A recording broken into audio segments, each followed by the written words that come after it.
오늘 24페이지 순환 이어서 할게요. 순환은 우리 심장하고 혈관을 이제 순환계라고 하고요. 피가 나와가지고 이렇게 온몸을 돌아가는 그 기관들 있죠.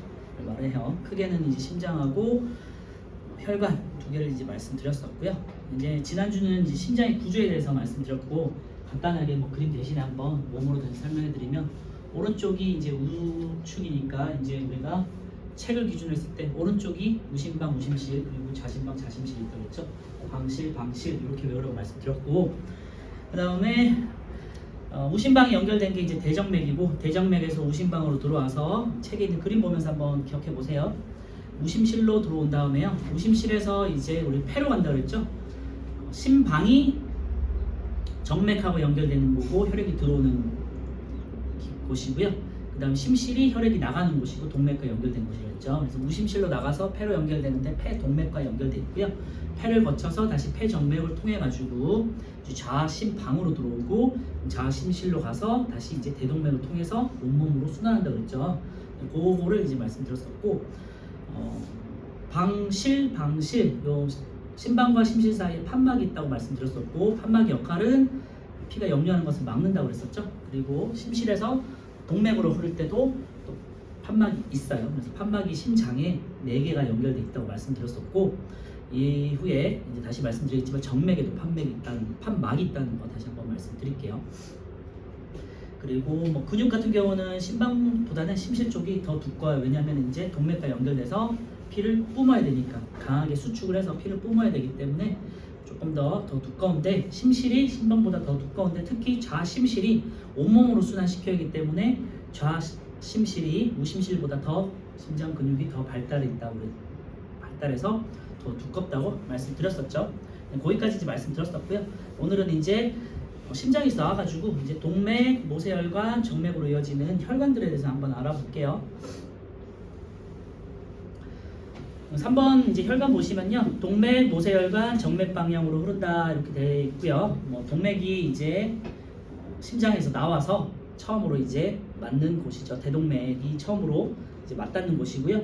순서는 항상 동맥, 모세혈관, 정맥 순이고요. 심장에서 나오는 혈액은 동맥으로, 그리고 동맥이 모세혈관으로 가가지고 모세혈관에서 조직으로 산소나 영양소 같은 거를 이제 전달해 주는 거고요.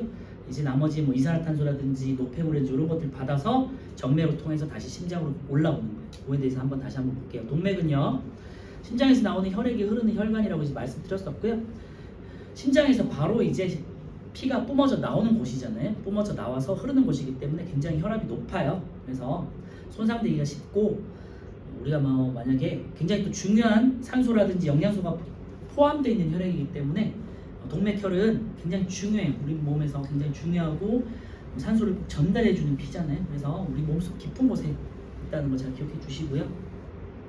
그래서 우리가 보통 이제 뭐가 어디 상처가 나거나 긁히거나 했을 때 나는 혈은 동맥에서 나는 혈이 아니라 이제 우리 표면에서 나는 정맥혈이에요. 정맥이거나 모세혈관이 터져서 나는 거니까 참고해 주시고요. 어쨌건 동맥 같은 경우는 두 번째 한번 밑줄해 주시면 좋을 것 같아요. 혈관벽이 두껍고 탄력성이 강하다 그랬는데요. 뭐 저번에도 말씀드렸지만 피가 처음으로 심장에서 나와서 뿜어져서 계속해서 가야 되잖아요. 그러니까 탄력적으로 계속해서 스스로 탄력성 있고 두껍게 뭔가를 펌핑을 할 수 있어야 돼요. 그래서 심장에서 펌핑된 피가 계속해서 쭉쭉 짜서 갈 수 있도록 탄력성이 강해요. 그래서 심실에서 나온 혈액의 높은 압력인 이제 혈압을 견딜 수 있어야 된다는 거고요. 두 번째 이제 모세혈관 같은 경우는 이제 조직으로 우리 각 기관마다 연결되어 있는 혈관이고요. 온몸에 이제 그물처럼 가느다랗게 퍼져 있다라고 생각해 주시면 되고 아무래도 이제 온몸에 걸쳐서 그물처럼 퍼져 있다 보니까 총 단면적이 가장 넓다는 거 다시 한번 말씀드릴게요. 나중에.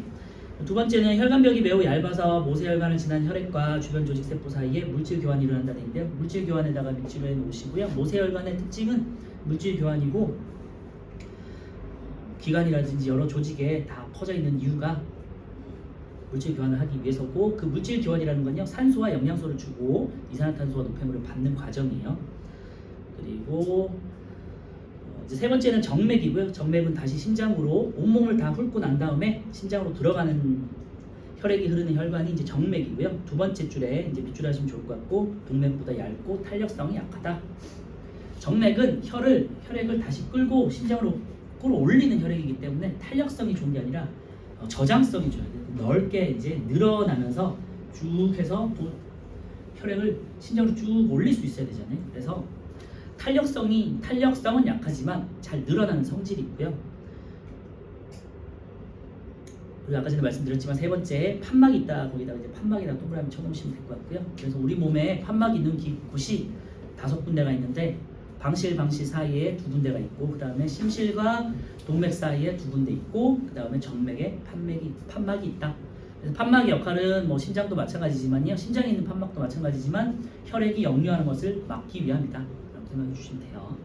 특히 뭐 정맥 같은 경우는요. 밑에서부터 이제 위로 올라오는 거기 때문에 혈액이 올려 보낸 다음에는 막으로 다시 이렇게 달아줘야 되잖아. 안 그러면 또 피가 올라오다가 다시 내려가면 안 되잖아. 왜냐면 사람 중력에 대해서 반대방향으로 서 있는 거니까 피를 올렸는데 다시 내려갈 수 있기 때문에 꼭 판막이 있어야 된다. 기억해 주시고요.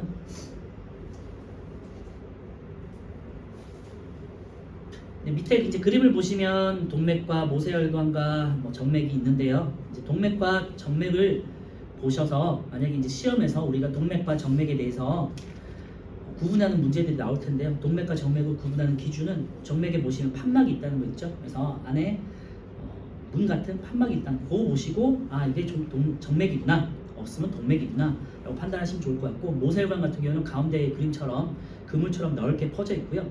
한 겹으로 돼 있어요. 모세혈관 같은 경우 한 겹으로 돼 있는 이유는 물질 교환을 원활하게 해야 되기 때문에 막이 두꺼우면은 여러 가지 뭐 기체라든지 영양소들이 뚫고 들어가기가 쉽지 않잖아요. 투과하기가 쉽지 않기 때문에 얇은 막으로 돼 있어야 돼요. 오른쪽에 5번 보시면요. 혈관의 특징 비교가 돼 있는데요. 거기다가 이제 별표 쳐놓고요. 문제는 보통 이런 거에서 많이 나오는데 동맥하고 모세혈관하고 정맥을 비교하는 건데요. 혈관 벽을 두께를 먼저 보시면요. 제가 아까 전에 뭐 말씀드렸지만 동맥 같은 경우 굉장히 두껍고 탄력성이 강하잖아요. 그 이유가 심장을 계속해서 이제 짜서 보내기 위함인데 마찬가지로 터지지 않기 위해서 혈관벽이 두꺼워야겠죠. 그래서 동맥이 가장 두껍고 그 다음에 정맥, 그 다음에 모세혈관 순이라는 거 잘 기억해 두시고요. 모세혈관 같은 경우는 이제 물질 교환을 위해서 굉장히 얇다는 걸 말씀드렸죠. 그리고 혈압 같은 경우는요. 심장하고 가장 가까운 곳에서부터 이제 점점점 약해지는 거예요. 동맥이 가장 당연히 혈압이 가장 높겠죠. 심장에서 뿜어져 나온 거니까. 그 다음은 정맥이 아니라 모세혈관이라는 거. 조직이 갔다가 가는 모세혈관이 두 번째고요. 모세혈관을 거쳐서 다시 올라오는 정맥이 혈압이 가장 낮다. 왜? 심장에서 가장 먼 곳이기 때문에 라고 생각하시면 될 것 같고, 그래서 혈관벽 두께랑 혈압이 이제 수저가 다르기 때문에 잘 기억해 주시고요. 혈액이 흐르는 속도는 이제 동맥이 가장 빨라요. 당연히 이제 심장에서 가까우니까 심장에서 빵 펌핑을 해서 갔잖아요. 그런데 이번에 또 정맥이 두 번째. 왜냐면 모세혈관에서는 그물처럼 퍼져 있고 얇기 때문에 천천히 퍼지게 돼요. 네. 그리고 물질 교환을 해야 되기 때문에 너무 빨리 퍼지면 안 되잖아요. 그래서 천천히 흐른다는 거 기억해 주시고, 그래서 동맥, 정맥, 모세혈관 순이다. 잘 기억해 주시고요. 뭐 하나 더 말씀드리면은 이제 총 단면적 같은 경우는 속도랑 이제 반대라고 생각하시면 되고요. 아까도 말씀드렸지만 총 단면적은 모세혈관이 가장 넓고요. 그 다음에 온몸으로 이제 퍼지는 정맥이 두 번째고요. 그 다음에 동맥이다. 아까 말씀드렸지만 혈액이 흐르는 속도는 정맥,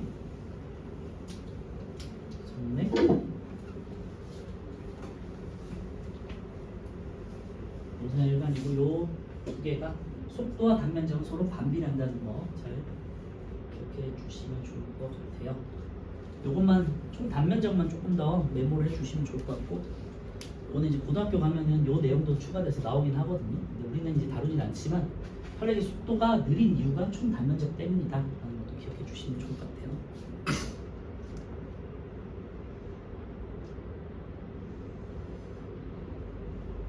그리고 뭐 심장은 근육이 있어서 스스로 이제 쥐어 짤 수는 있지만 혈관 같은 경우는요, 혈관 같은 경우 근육이 있긴 있고요. 이제 우리가 자의적으로 근육을 움직일 수는 없잖아요. 혈관 같은 경우는 이제 우리가 이제 신경 같은 걸로 자율신경으로 해서 스스로 움직일 수 있도록 하는 거고요. 특히 정맥 같은 경우는요. 정맥 같은 경우는 이제 밑에서부터 이렇게 끌어올려 주는 혈액이잖아요. 그래서 주변에 있는 근육이 이렇게 쥐어 짜서 이렇게 올라온다고 생각해 주시면 돼요. 스스로 이렇게 뭔가 누르는 게 아니라 우리 근육들이 혈관을 짜서 위로 올린다 생각해 주시면 될 것 같아요.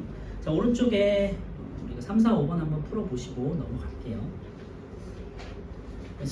순환계 같은 경우는 심장의 구조와 그다음에 이제 온몸을 순환할 때 그 순서 같은 거 잘 기억해 주시면 좋을 것 같고요. 그다음에 혈관 같은 경우는 그렇게 중요한 건 없지만 동맥과 모세혈관, 정맥에서 이런 비교한 것들이 있잖아요. 동맥과 정맥, 혈관들을 각각 비교한 그 정도만 잘 기억해 주셔도 시험 볼 때는 크게 지장은 없어요.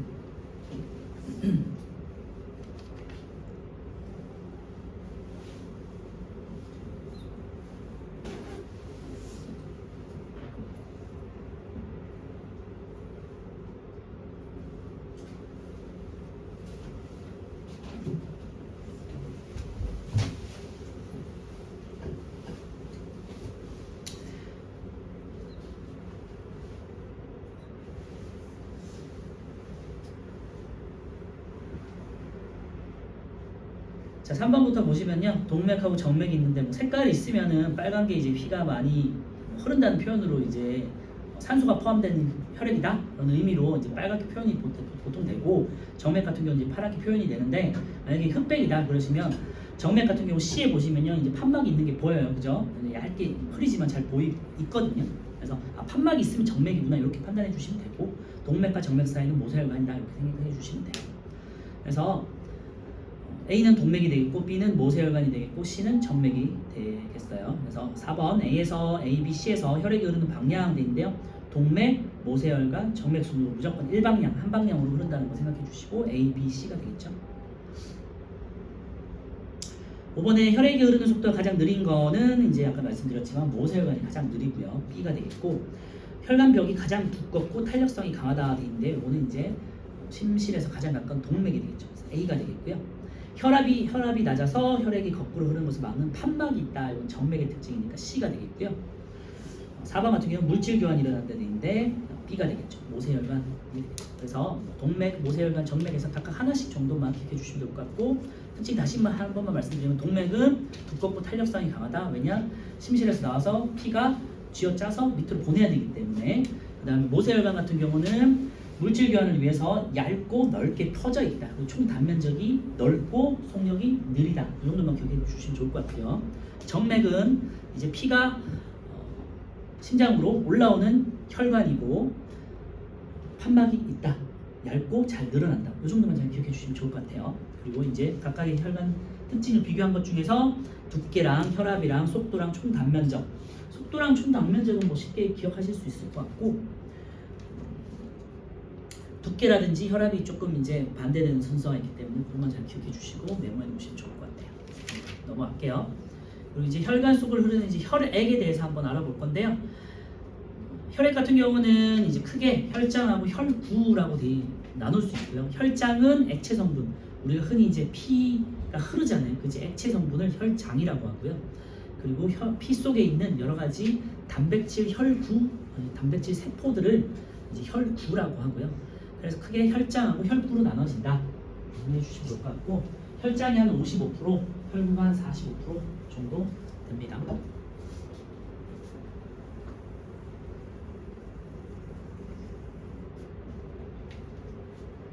오른쪽에 그림을 보시면요, 이제 피를 시험관에 넣고요, 이제 뭐 원심 분리라고 해가지고 이렇게만 이제 분리하는 기계가 있어요. 이제 실험실에 가면. 그래서 분리를 하면요, 원심력에 의해서 이제 요거를 가로로 펼쳐놓고 평행으로 해서 원심력을 딱 돌리면은 바깥쪽으로 가벼운 게 날아가고 무거운 것들은 안쪽에 모이겠죠. 그래서 밑에 가벼운 것들은 이제 가라앉게 되고요. 무거운 것들은 가라앉게 되고요. 가벼운 이제 액체 성분이 바깥쪽으로, 위쪽으로, 시험관으로 기준할 때는 위쪽으로 쏠리게 되겠죠. 그래서 혈장이 이제 시험관 기준으로 했을 때 위에는 이제 혈장이 모이게 되고, 무거운 혈구 세포도 단백질이다 보니까 무겁거든요. 여기는 액체니까 가벼워서 떠 있는 거고, 이제 혈구 같은 경우는 고체 성분이고 무거우니까 가라앉는 거예요.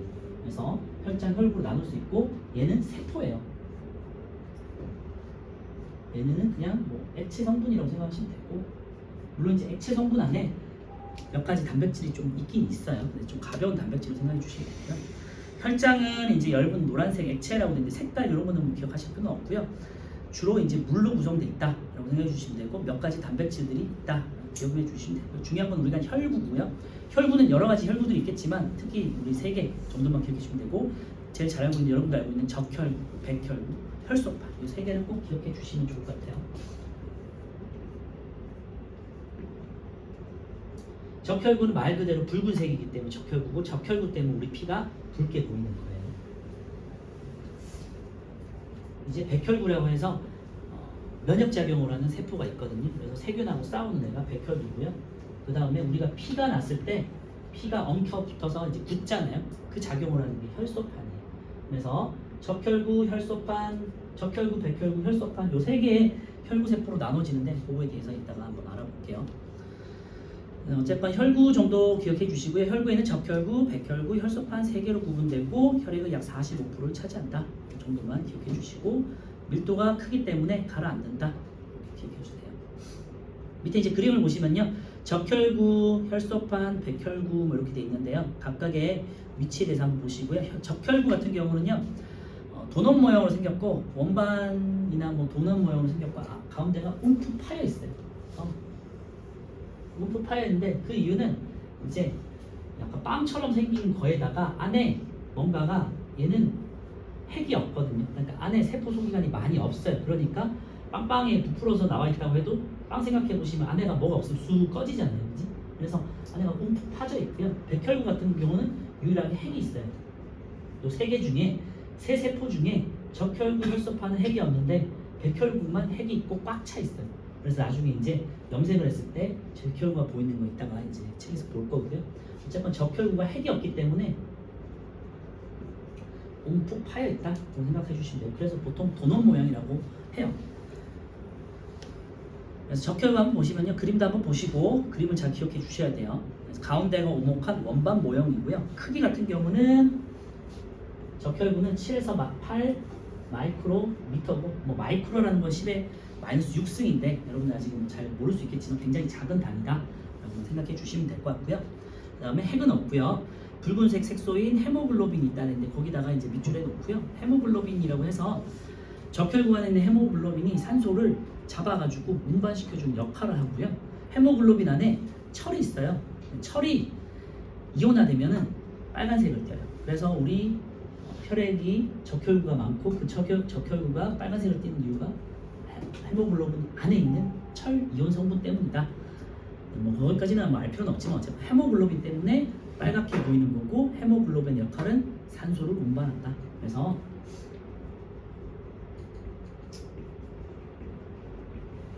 적혈구에는 헤모글로빈이 있고 주 역할이 산소 운반이에요.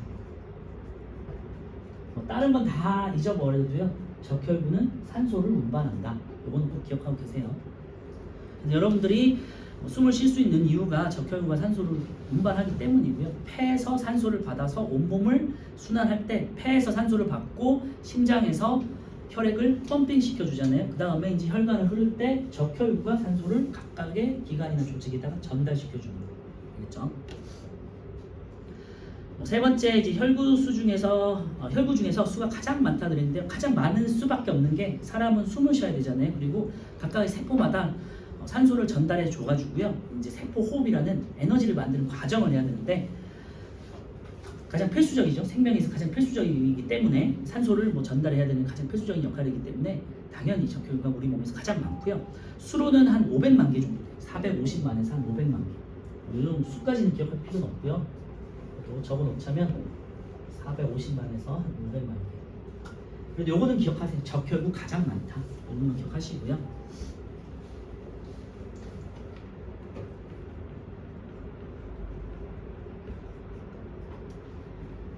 그리고 혈소판 전에 이제 백혈구를 먼저 볼게요. 백혈구 한번 보시면요, 하얗게 된 세포가 있고 빵빵한 공 모양이죠, 그죠? 뭐 공 모양이라보다는 뭐 다양한 형태를 띠고 있는데요. 일정한 모양 자체는 없지만 어쨌든 빵빵하다라는 걸 생각해 주시고 그 이유가 아까 말씀드렸지만 핵이 있기 때문이고요. 핵이 있어야 되는 이유는 세포랑 싸우고 난 다음에 면역 작용을 할 때 뭔가를 기억해 가지고 계속해서 새로운 백혈구도 만들어야 되고 여러 가지 이제 우리 몸에다가 신호를 줘야 되잖아요. 아, 세균이 들어왔으니까 지금 내가 지금 병균하고 세균과 싸우고 있다. 그러니까 빨리 면역 작용을 해라 온몸에서 이런 뜻으로 신호를 보내야 돼. 신호나 뭐 여러 가지 단백질을 만들어야 되기 때문에 핵이 꼭 있어야 돼요. 그래서 백혈구는요 모양은 일정하지 않지만 어쨌건 빵빵하다고 생각해 주시고 왜냐 핵이 있기 때문이다. 이거 꼭 기억해 주세요. 핵이 있다는 거 중요하고요. 그 다음에 세 번째 혈구 중에 크기가 가장 크다 됐죠. 얘는 특징은 적혈구의 특징은 가장 많다는 거. 그 다음에 백혈구의 특징은 가장 크다는 거. 9에서 한 12 마이크로미터 정도 되고 조금 크죠. 조금 더 크고 그 다음에 가장 많다. 가장 크다. 그리고 수는 6,000에서 8,000개 정도니까 적혈구에 비해서는 굉장히 상대적으로 상대적으로가 아니고 절대적으로 굉장히 적죠. 그죠?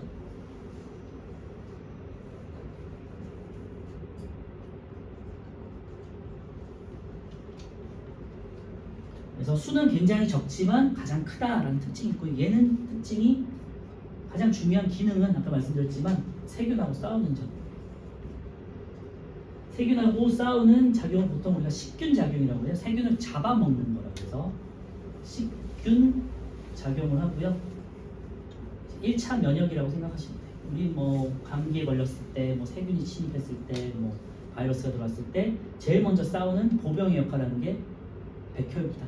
그래서 가장 먼저 싸우고 그 다음에 몸이 얘네가 싸우는 동안 적응을 해가지고 2차 면역을 하게 되는데 그런 거는 이제 배우진 않고 나중에 고등학교 때 배울 거예요.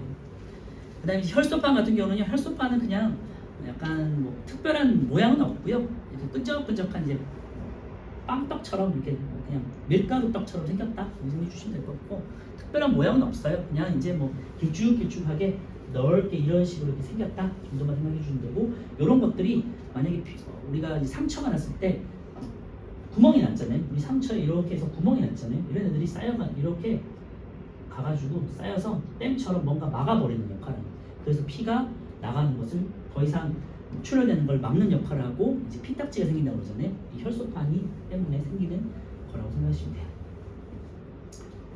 그래서 이제 응고작용이라고 하는데요. 그런 거 이제 말씀드릴게요. 그래서 핵은 없고요. 마찬가지로 핵은 없고요. 혈구 중에 이제 크기가 가장 작다 돼 있는데요. 2에서 한 4 마이크로미터니까 굉장히 작다고 알 수 있고요. 그 다음에 수적으로는 20만에서 한 30만 정도. 수록은 다 기억할 필요는 없고요. 뭐 적어 놓으실 필요도 없고 그냥 적혈구는 가장 많다, 백혈구는 가장 크다 정도만 기억해 주시면 되고 얘는 특징이 그러면 뭐겠어요? 가장 작다. 그리고 기능을 꼭 기억하셔야 되고 혈소판은 혈액 응고 기능, 혈액을 멈추게 하고 출혈을 멈추게 하고 굳게 만드는 기능을 한다. 그래서 적혈구 다시 한번 말씀드리면은 가장 많고요. 헤모글로빈이 있어서 산소를 운반한다. 백혈구는 핵이 꼭 있다는 거 기억해 주시고 가장 크고 세균하고 싸우는 작용을 하고 면역이라고 한다. 혈소판 같은 경우는 가장 작고요. 그리고 혈액 응고 기능을 한다. 그래서 뭘 하고 약간 그냥 뭐 떡처럼 생겼다. 그냥 뭐 길쭉길쭉하게 생겼다. 그것만 생각해 주시면 될 것 같아요.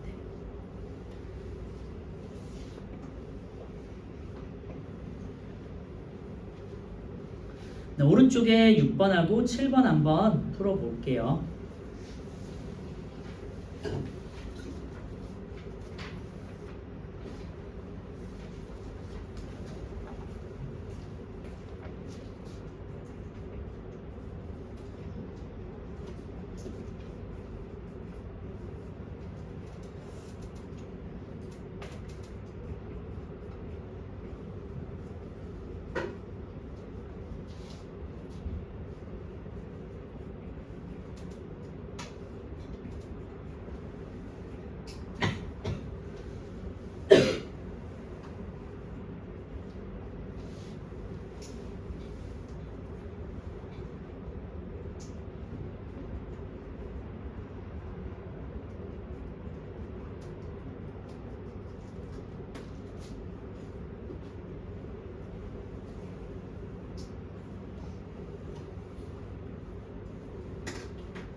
6번 보시면요. 혈액에 대한 설명을 옳은 것도 있는데요. 1번 혈구 중 크기가 가장 큰 것은 백혈구니까 틀렸고요.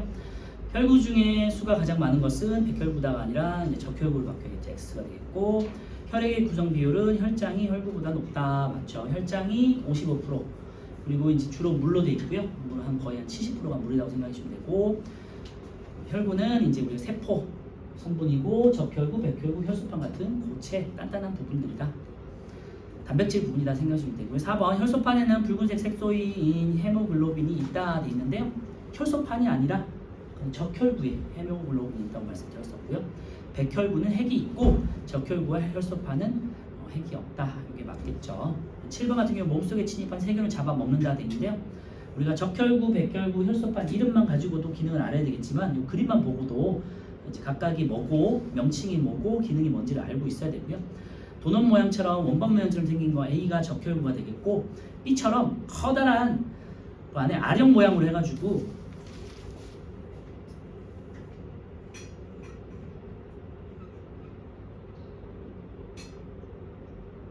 그래서 이런 식으로 아령 모양으로 해가지고 있는 게 있죠. 얘가 핵이거든요. 그래서 백혈구에 있는 핵이고요. 모양이 일정치는 않는데 항상 이렇게 커다란 두 개의 아령 모양으로처럼 생긴 게 있다. 여러분 기억해 주시면 될 것 같고 거기까지는 뭐 여러분들 알 필요는 없지만 어쨌건 핵이 있다.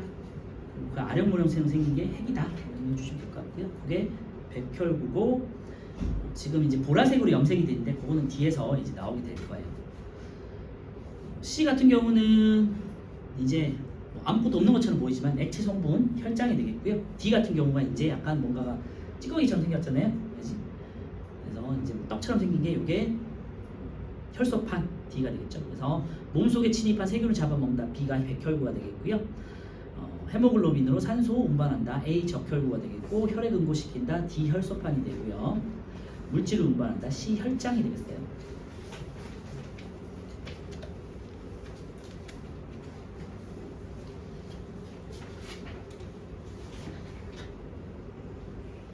혈액 기능에 대해서 몇 가지 한번 정리해 보면요.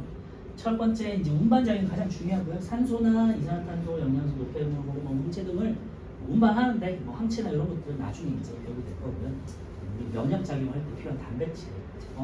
적혈구는 아까 말씀드렸지만 산소를 운반하는데 산소를 조직에다가 전달을 시키고 이산화탄소를 받아오거든요.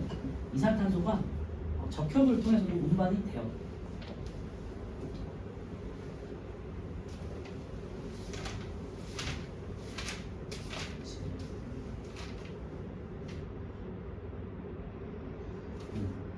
요 과정은 제가 호흡 과정에서 조금 더 알려드리긴 할 텐데 이산화탄소가 적혈구를 통해서 운반되기도 하고 혈장을 통해서 운반되기도 하거든요.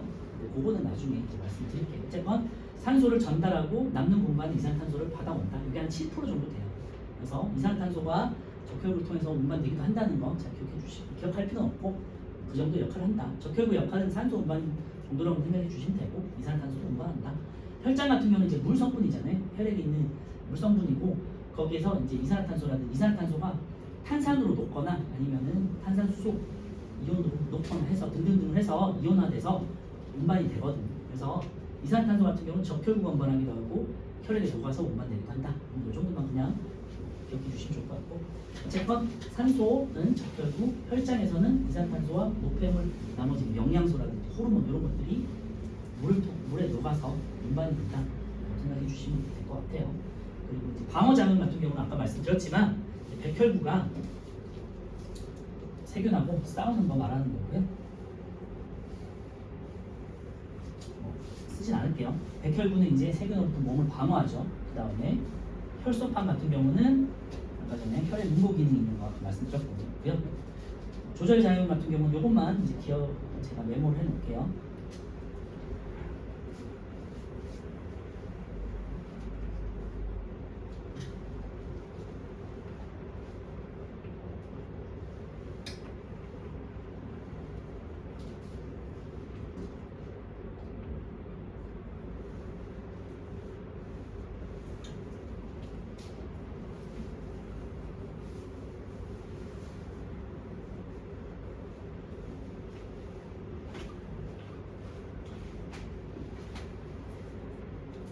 혈장이 이제 액체 성분이다 보니까 뭐 이제 여러 가지 뭐 체온을 조절한다든지 물이 비열이 커서 열을 잘 보관할 수 있는 역할을 하거든요.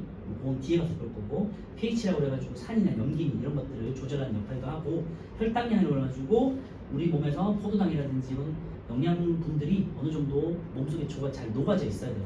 그런 것도 조절하는 역할도 하고 삼투압 마찬가지로 물과 관련된 있는 거니까 이거를 조절하는 역할을 혈장이 한다. 왜냐? 혈장이 물로 돼 있어서 물이기 때문에 이런 조절 작용 체내에 항상성을 조절한다고 하는데 그건 3학년 때 볼 거거든요. 어쨌건 이런 조절을 한다 정도만 기억해 주시면 좋을 것 같고요. 책으로 다시 넘어가가지고 26페이지에 2번 혈액의 기능에다가 이제 그 별표 쳐 놓으시고요. 첫 번째 혈장은 제가 아까 말씀드렸지만 산소라든지 영양소라든지 이산화탄소라든지 노폐물 등의 물질을 운반하고요. 물이 주성분 돼 있는데 제가 아까 전에 뭐 70% 잘못 말씀드렸는데 90% 정도니까 참고해 주시고요. 영양소 같은 경우는 우리가 앞에서 영양소 할 때 배웠던 내용들 있잖아요. 포도당이라든지 네, 다 왔습니다. 포도당이라든지 아미노산이라든지 뭐 이런 지방 성분이라든지 무기염, 비타민 같은 것들 있잖아요. 우리 앞에서 다뤘던 영양소 이런 것들을 말하는 거고요.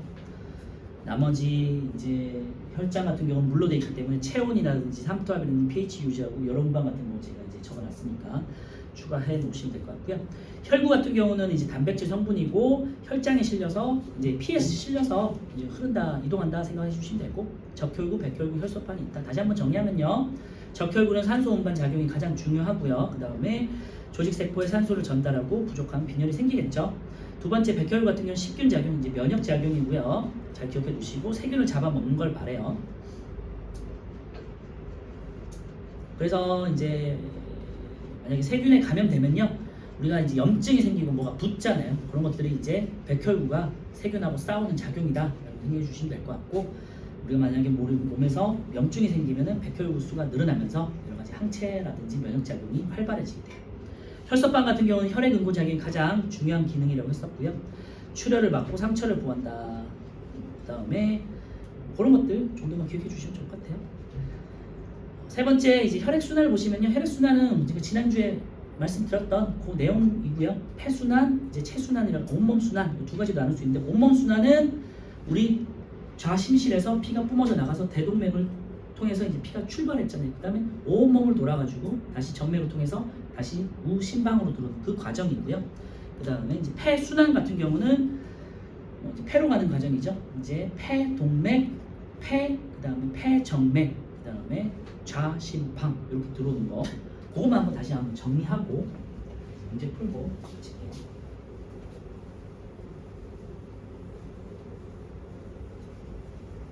지난번에 한번 쓰긴 했지만 다시 한번 쓰면서 같이 한번 외워보세요.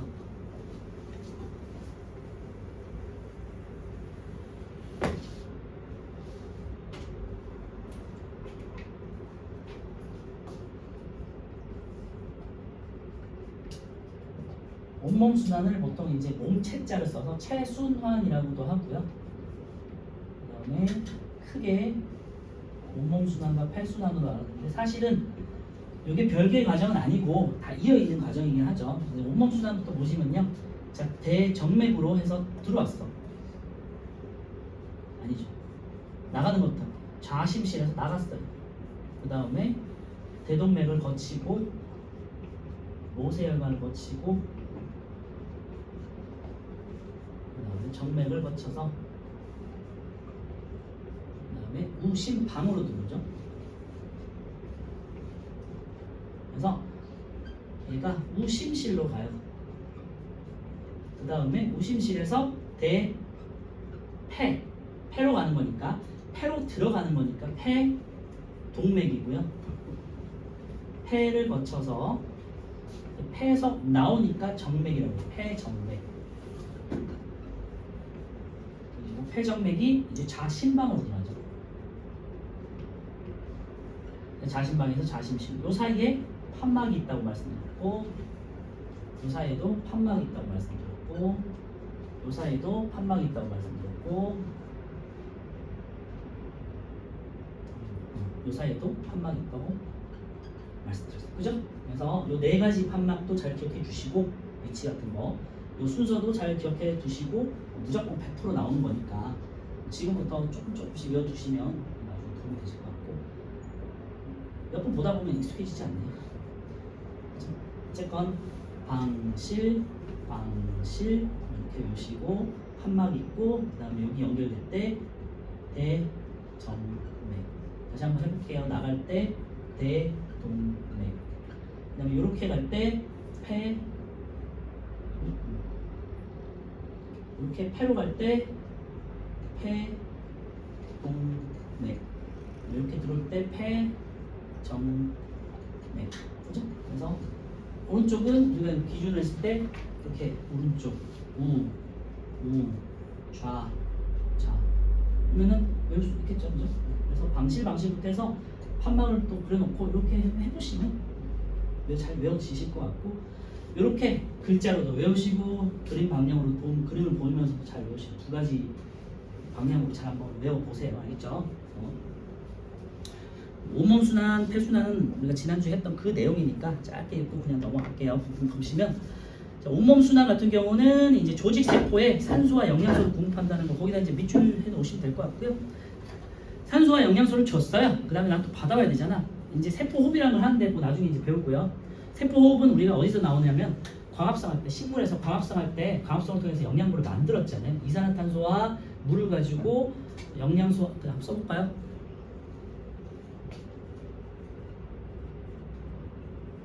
식물에서 광합성이에요. 아직 잘 기억은 안 날 수 있겠지만 다시 한번 곱게 보시면요.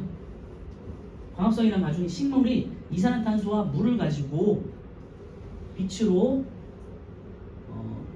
포도당하고 산소를 만드는 과정이었잖아요. 그죠? 그래서 영양분을 만들었대요. 이 영양분과 산소를 만들었는데 호흡은 반대죠. 이렇게 가는 거죠. 그래서 산소와 영양분을 가지고요.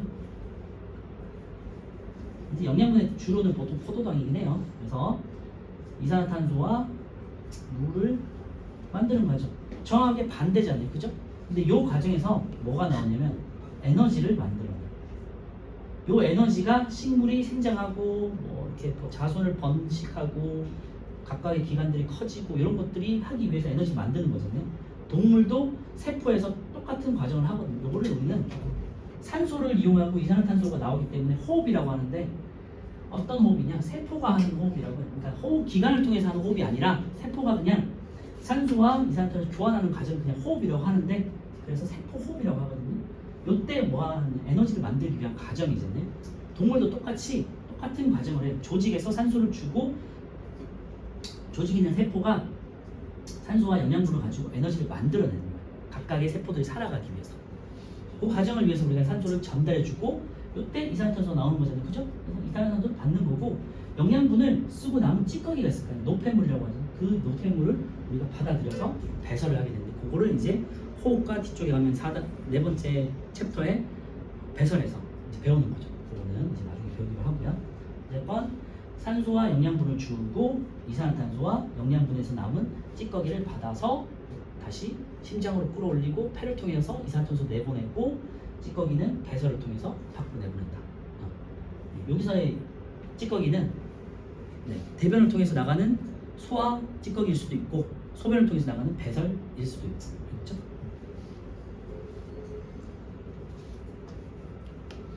그래서 온몸순환의 포인트는 폐에서 받은 산소를 조직세포에 전달하는 게 거다라고 생각해 주시면 좋을 것 같고요. 주요 목표가 폐순환 같은 경우는 이제 이산화탄소를 이제 조직에서 받아왔잖아요. 그걸 폐에서 밖으로 내보내는 거. 그게 이제 호흡의 역할이거든요.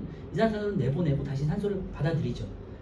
그게 목표예요. 그래서 폐순환은 이산화탄소를 내보내고 산소를 다시 들이마시기 위한 과정이다.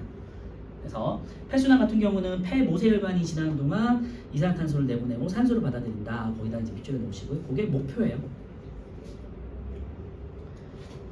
그리고 이제 밑에 보시면 동맥혈이니 뭐 정맥혈이니 이렇게 돼 있는데 동맥혈은 산소가 많은 혈을 말하는 거고요. 정맥혈은 이산화탄소가 많은 혈을 말해요. 그렇죠? 그 정도만 참고해 주시면 좋을 것 같고요.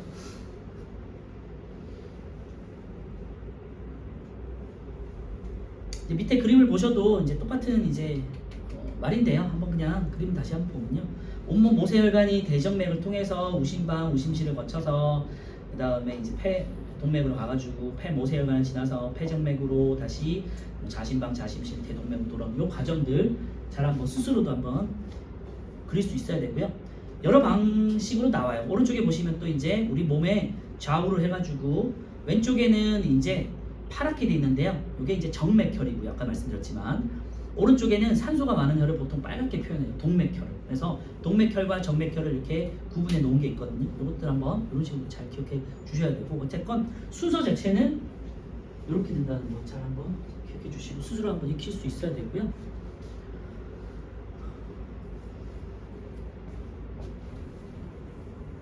마지막으로 동맥혈과 정맥혈만 비교하면서 이 파트는 이제 마무리할게요.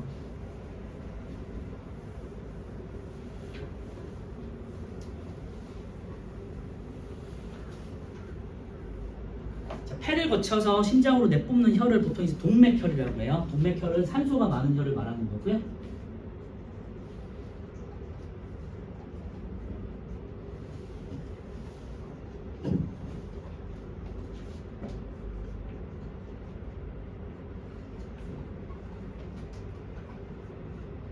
산소가 많은 혈이고 정맥혈은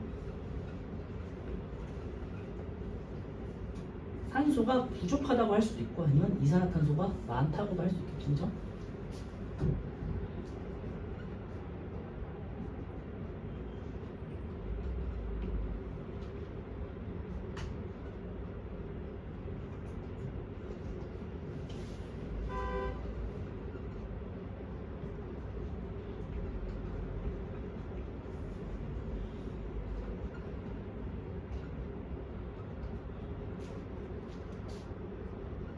색은요, 우리가 동맥혈은 산소가 많기 때문에 붉은색을 띄어요. 당연히 피는 붉은색을 띠겠죠.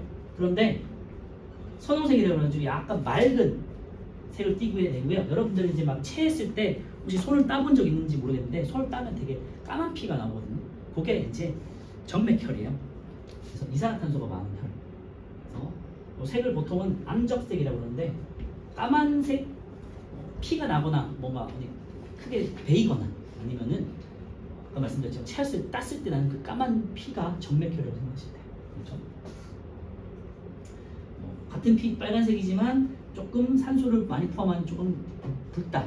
그래서 이런 비유가 좀 그렇긴 하지만 크게 상처가 나거나 어디가 뭐 부러지거나 잘리거나 팔이 잘리거나 했을 때 피가 이게 막 뿜어져 나오잖아요. 그럼 되게 빨갛단 말이에요.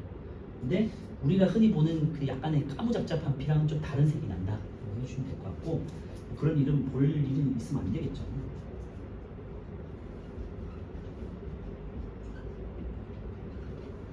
이제 흐르는 혈관을 보시면 대동맥과 폐정맥인데 잘 보세요. 자, 대동맥은 당연히 폐를 거친 다음에 산소를 품고 나가는 거니까 당연한 거잖아요, 그지? 그런데 요게 이제 용어적으로 헷갈릴 수 있으니까 잘 참고하세요. 보통 이제 동맥 그러니까 뭔가 산소가 많을 것 같지만 우리가 폐에서 나오는 혈관은 폐정맥이잖아요, 그지? 폐로 들어가는 게 폐동맥입니다. 그래서 용어적인 게 대동맥과 폐정맥이 다른 용어를 가지고 있지 반대되는 용어를 가지고 있고 웬 동맥이면 정맥이니까, 그지? 폐를 기준했을 때 폐에 들어가는 거를 폐동맥이라고 하고 아까도 했지만 나오는 거를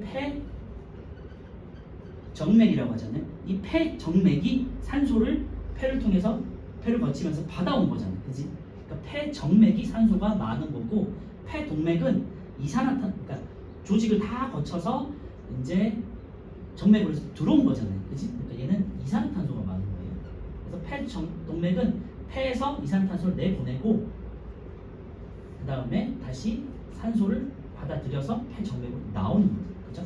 그래서 당연한 거지만 대동맥과 폐정맥이 동맥혈이 흐르고요. 반대로 정맥혈은 대정맥하고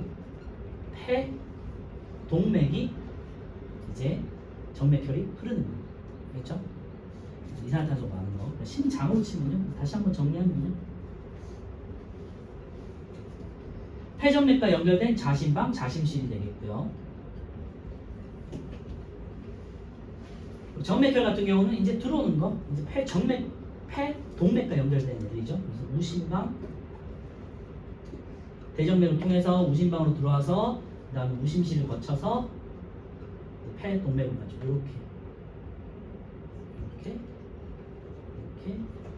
이렇게 되겠죠. 얘는 이렇게.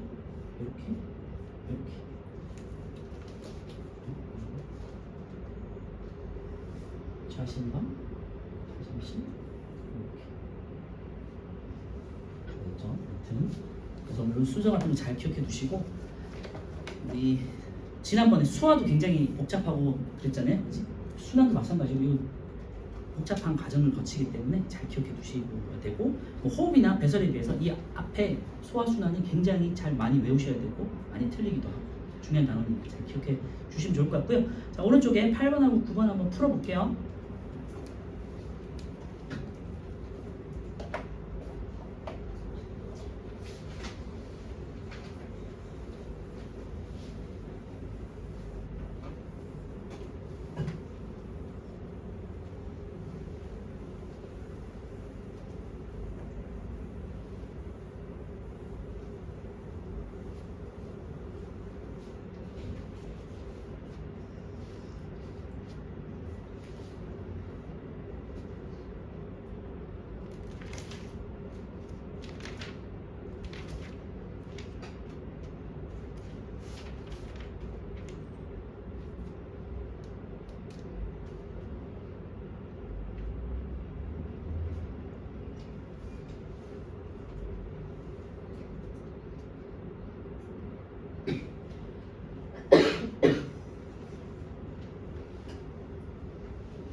자, 8번 혈관의 이름 쓰셔도 되는데요. A는 폐 모세혈관으로 가는 게 뭐 연결돼 있고 해서 A는 뭐 폐동맥, B는 대정맥, 그리고 C는 대동맥, D는 폐정맥이 되겠고요. 이 순서 아까 전에 말씀드렸던 거 잘 기억해 두시고요. 폐순환 경로 돼 있는데요. 폐순환은 나에서 출발하겠죠. 우, 심, 실에서 출발해가지고요. 그 다음에 A를 거쳐서 폐동맥, 그 다음에 폐정맥, 그리고 좌, 심, 방으로 들어오겠죠. 그리고 온몸 순환 같은 경우는 다를 거쳐서 C를 거쳐서요. 다가 이제 좌심실, C가 대동맥, 그 다음에 온몸에 이제 모세혈관으로 지나간 다음에 B는 대정맥, 그 다음에 우심 방으로 들어오겠죠. 그죠? 그래서 정맥이 연결돼 있고 들어오는 혈관 들어온다 그러면 심방이고요. 동맥과 연결돼 있고 피가 나간다 심실이, 이런 것도 잘 기억해 두세요. 9번 1번 대동맥과 폐동맥에는 동맥혈이 흐른다 돼 있는 X, 그전에 이제 말씀드렸죠. 2번 온몸 순환에서는 정맥혈이 동맥혈로 바뀐다가 아니라 동맥혈이 정맥혈로 바뀌는 거고요. 동맥혈이 산소가 많아서 동맥혈인데 그 다음에 조직에서 산소를 주고 이산화탄소 받으면서 정맥혈로 바뀌는 거 이제 말씀드렸고요. 혈액이 폐 모세혈관을 지나는 동안 산소를 받고 이산화탄소를 내보낸다. 네, 폐를 지나면서 산소를 받아 호흡을 통해 가지고 산소를 받고요. 이산화탄소를 내보내는. 이게 이제 호흡 기관, 다음 단원이 이제 호흡하고 연결되는 건데 오늘 좀 나중에 할게요. 4번은 혈액이 온몸 모세혈관을 지나는 동안 조직세포에 산소와 이산화탄소를 공급하고 조직세포에서 영양소와 노폐물을 받는다. 얼핏 맞는 것처럼 보이지만 산소와 영양소를 공급하고 조직세포에서는 이산화탄소와 노폐물을 받는다고 고쳐야겠죠. 혈액 관찰까지만 보고요. 문제는 각자 한번 풀어보는 걸로 할게요. 혈액 관찰을 보시면요. 그냥 순서만 쭉 볼게요. 손가락 끝을 소독한 다음에 체열기로 찔러서, 체열기라고 해가지고 여기 바늘처럼 톡 찌르면 피가 나오잖아요. 이걸 해서 짜는 건데, 그래서 혈액을 떨어뜨려요. 혈액에 생리식염수, 그러니까 물과 비슷한 물에다가 이제 뭐 소금 같은 걸 타가지고 이제 우리 몸의 체액과 비슷한 상황을 이제 생리식염수라고 하는데요. 보통은 여러분들이 뭐 어디 아파가지고 병원 가면은 링게를 맞잖아요. 네. 그 안에 이제 생리식염수가 들어있다고 하죠. 생리식염수를 떨어뜨려서 희석한다 돼 있고요. 뭐 다른 받침 유리를 혈액 가장자리에 비스듬히 대고 밀어서 혈액을 얇게 편다. 이제 뭐 잘 관찰하기 위해서인데 밑에 보시면요. 혈액을 미는 방향에 혈액이 있는 반대 방향으로 밀어야 얇게 펴지면서 혈관 터지지 않는 거예요. 가볍게 그냥 살짝 밀어주라는 뜻이고요. 중요한 건 아니고.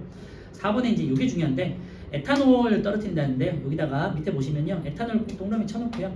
그냥 실험의 기법들을 하나씩 좀 기억해 두셔야 되는데, 에탄올은요 알코올이잖아. 세포 모양이 변형되지 않고 살아있을 때 형태로 유지되게 하는데 고정 역할도 있죠. 고정에다가 동그라미 쳐놓고요, 터지지 않고 그대로 보존하기 위해서 알코올을 넣는 거예요. 그 역할을 한다 에탄올이. 그 다음에 5번 김자액이라고 해가지고 이제 염색약 이름이에요. 핵을 염색하는 염색약이고요. 그 김자액을 떨어뜨려서 혈액을 염색하고 물로 씻어낸다. 물로 씻어내는 이유는 이제 너무 진하기 때문에 물로 이제 씻어서 딱 특정 핵액만 염색되게, 나머지는 이제 원래 색을 가지도록 하는 거고요. 김자액을 보시면 밑에 세포핵을 보라색으로 염색한다 돼 있고요. 백혈구 핵을 염색해서 쉽게 관찰할 수 있게 된다 돼 있는데, 오른쪽에 보시면요, 그 김자액으로 염색된 게 핵에 염색된 것들을 찾는 건데, 적혈구는 이제 보라색이 없는데 빨간색이잖아요, 그죠? 그런데 백혈구 같은 거는요 안에 이제 시커멓게 약간 보랏빛으로 해가지고 뭔가 아령 모양으로 해서 뭔가가 있죠, 그죠? 그게 핵이에요. 그래서 핵이 보통은 우리가 핵 그러면 동그란 모양만 생각하는데, 이런 식으로 해서 백혈구 같은 경우는 핵이 좀 여러 모양이 합쳐진 모양처럼 생겼다. 여러분 기억해 주시면 돼요. 어쨌건 핵이 있다는 걸 그냥 관찰하는 거예요. 결과. 그래서 주변에 약간 위에 이제 보셔서 알겠지만 빨간 것들 다 적혈구거든요. 그래서 적혈구가 가장 많이 관찰되고요. 그 다음에 김자액에 의해서 핵이 보라색으로 염색된 백혈구가 관찰된다. 이 정도 잘 기억해 주시면 좋을 것 같고, 염색약도 조금 더 공부를 열심히 하는 친구들은 김자액이라는 염색약 이름까지도 기억해 주시면 도움 되겠지만, 학교에서는 그렇게 나오진 않지만 어쨌건 나중에 시험 볼 때 도움이 될 수 있어요. 입시할 때. 1번 적혈구, 가운데가 오목한 원반 모양이고요. 혈구 중 수가 가장 많고 핵은 없다. 백혈구는요 모양이 일정하지 않고 혈구 중 크기가 가장 크고 핵이 있다. 이 특징 잘 기억해 주시고, 하나 더 말씀드리면 혈소판 같은 경우는 혈액 응고작용을 하면서 가장 작다. 적혈구 가장 많다. 백혈구 가장 크다.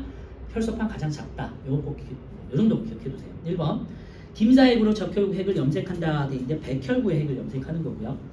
요 그냥 아무 생각 없이 보면요, 그냥 핵을 염색하는 거지 하고 똑같이 치는 친구도 있어요. 근데 백혈구만 핵이 있다는 거 잘 기억해 주시고, 2번 에탄올을 떨어뜨리는 건 고정, 세포를 고정하기 위함이고요.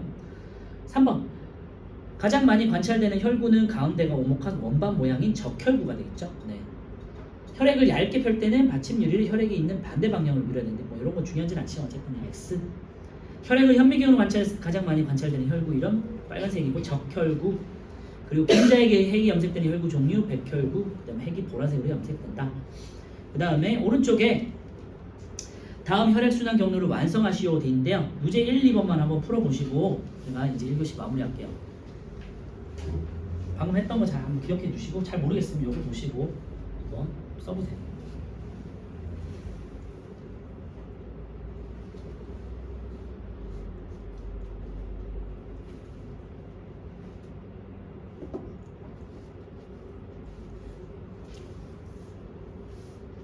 오늘 시험은 순환만 볼 거니까 기억해 주시고.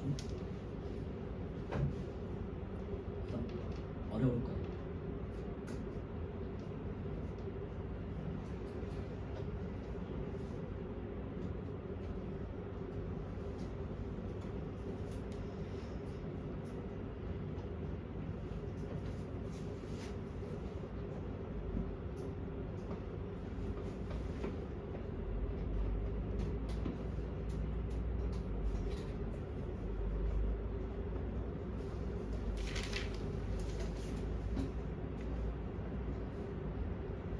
뒤에 30페이지부터 33페이지까지 한번 풀어보시고요.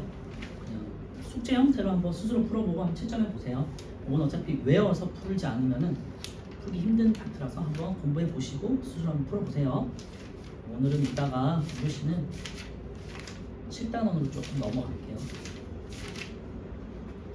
6단원. 자, 유제 1번 보면요, 온몸 순환 경로 좌심실에서 출발해가지고 대동맥으로 피가 뿜어져 나가서 온몸에 있는 조직의 모세혈관을 거쳐서 산소와 영양소를 주고 이산화탄소와 노폐물을 받아요. 그 다음에 다시 대정맥으로 타고 심방으로 들어오는데 우심방, 알겠죠? 폐순환은 이제 우심방에서 우심실로 간 다음에 폐 동맥을 통해 가지고 폐로 가서 그 다음에 폐에서 산소를 받고 이산화탄소를 내보내요. 그리고 폐 정맥을 통해서 심방으로 들어오는데 좌심방. 자, 1번 심장에서 나간 혈액이 온몸의 조직세포에 영양소와 산소를 공급하고 심장으로 돌아오는 경로 돼 있는데요. 이게 동맥혈이고요. D, 라, 그 다음에 온몸 모세혈관을 거친 다음에 다 대정맥이죠. 그 다음에 A, 무심방으로 들어오는 거. 그다음에 심장에서 나온 혈액이 폐에서 산소를 받고 심장으로 돌아오는 경우 이거는 폐 순환이겠죠. 그래서 C 아까도 했지만 이제 우심실에서 나가서 폐, 동맥, 가가 되겠고요. 그다음 폐, 모세혈관, 나, 폐, 정맥, 디귿, 이제 좌, 심, 방 이렇게 들어오겠죠. B가 되겠어요. 네. 좀 쉬었다가 5분 정도 쉬었다가 질문해요.